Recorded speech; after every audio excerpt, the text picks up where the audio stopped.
Žinoma, tamsta, Ne, aš tik klausiau, Aš pasivadinau dėl to, kad jeigu nežinosi, kur pareit, tai nesakysi, kad Roma.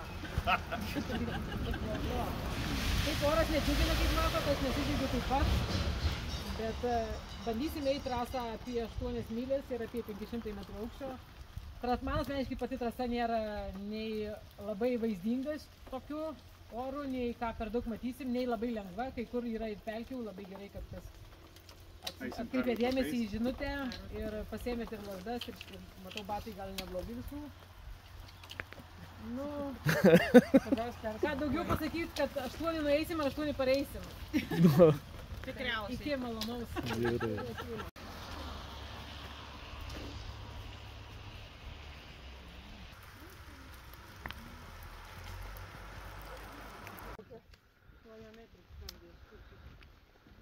Geriau, kaip taip.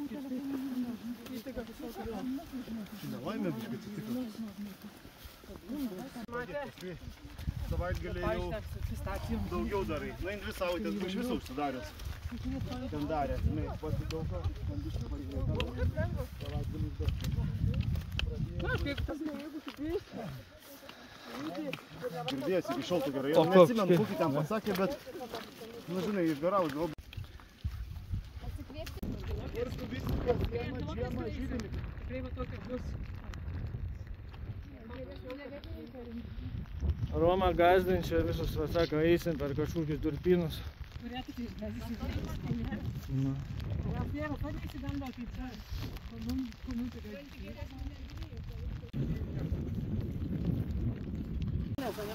Nu va, žygius valgom biškai, va kas vyną degustuoja. Šilta. O Roma, parodyk savo pyragą. Kiaušinienė su apelsinais. Ananasais. Arba ananasais. Jau įvertinu. Nu, matai.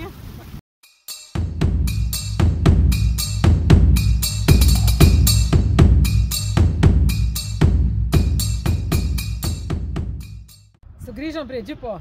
Nu, Vis dėlto. šiandien buvo Romos žygis, anoniminis, labai daug šušlapom, bet noriu, kaip ir visų dauguma, noriu paklausti, kaip Roma atradai tą kelią ir dėl ko pradėjai laipiot po kalnus?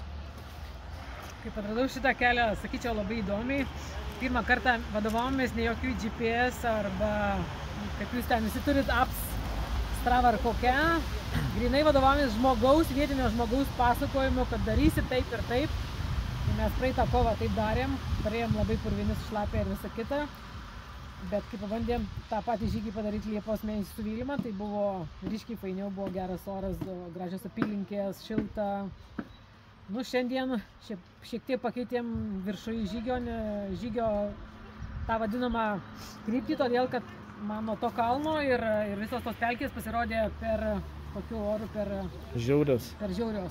Ką ir matėm pasakoje, kad šiek tiek mums tai ir nutiko, bet ne tiek, kiek galėjo būti. Sugrįžom laimingai, šiandien, sakyčiau, grupė buvo labai prie humoro, labai faina, labai gera. Reikia daugiau tokių žmonių, kurie mokėtų įneš bairis ir mes visi galėtum pasilikti iš savęs. Nu, bet... Kalnus, kaip atradau, kaip atvažiavau čia, iš pradžių net negalvojau, kad aš juos lipsiu, nes maniau, kad tai man bus per sunku, bet labai stebėjausi, tai gerąją prasme, kad vietiniai ar su šunim eina į tuos kalnus pakankamai lengvai ir aš galvoju, kaip tai galim padaryti. Ir tai visai neplanuojant, žiūriu vieną į kitą ir žiūriu, kad aš tą galiu padaryti. Nu, į Himalajus aš nesiruošiu, bet esmė tame esu patenkinta tokių savo išbandymų, kur net neplanavau. Tai kiek jau su Happy Boots'ais eini laiko? Su Happy Boots berods 2 metai. Džiaugiuosi, kad tokia grupė. Kviečiu ir kitus. Nario mokestis labai tikrai nedidelis.